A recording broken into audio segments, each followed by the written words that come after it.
since Michael Jackson died, yet the web of mystery surrounding his past is still growing. The latest? Evan Chandler, father of the boy who first accused Jackson of child molestation in 1993, killed himself in his Jersey City apartment. Joining me to discuss this is Roger Friedman, who writes the Showbiz 411 column for The Hollywood Reporter. Welcome, Roger. Hi. Now, this guy, Chandler, they got a $20 million settlement to not press charges against Michael Jackson. Is that what happened? The kid got, this was back in 1994. Yeah. The son got $20 million that was put in trust. How old was the boy in 1993? He was 13. 13, uh-huh. And then the father, who just died, Yeah. he got $1.5 million. His ex-wife got $1.5 million. And I believe that at that time, her husband, she was married to someone else. Yeah. He also got $1.5 million. Why did they get paid off? Everybody got paid off to keep quiet.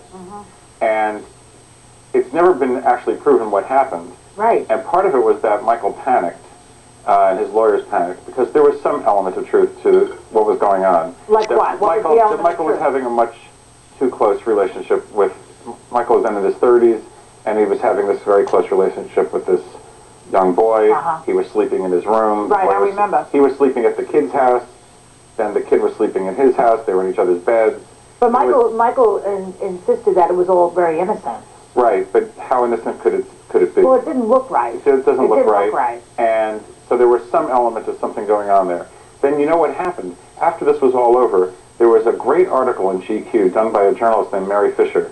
And she went back and she had proof that Evan Chandler, this man who just committed suicide, and the current husband of his wife then, the stepfather, had conspired to create this situation, and that they actually drugged the kid in the dentist's office and got him to say things that weren't true about Michael.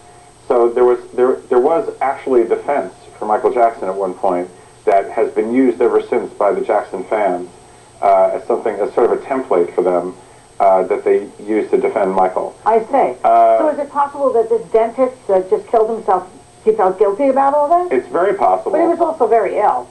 Well, he was ill, but it's not. I think it's not a coincidence. It's not a coincidence that Michael Jackson died 4 months ago. That the movie is out, and the movie has made $200 million. It's everywhere, and this point has probably been driven home that what the Chandlers started in 1993 snowballed to the point that it killed Michael Jackson, because Michael's problems really began with that incident. That's where everything really went out of control. I don't know about past that. June. All his problems? Why? His problems started in his childhood, according to what I've read. Those problems. But what I'm saying is, his legal problems, his financial problems, the thing began like it was just a snowball that just kept getting bigger and bigger. And it started with the Chandlers. So it's interesting that Michael has died, that all these things have happened, and now, very strangely, that Evan Chandler has committed suicide. Do you think we'll ever find out the total truth about all that? Yeah, I do think we will find out. Who's going to tell it? One day that kid's going to fess up. I mean, he's 29 now, and I think, eventually it's going to come out. What's interesting is he had a falling out with his father completely, and is back with his mother, who is sort of a nice lady. Well, he might have been depressed or whatever. Anyway, thanks, Roger. Thanks for watching. Good night, everybody.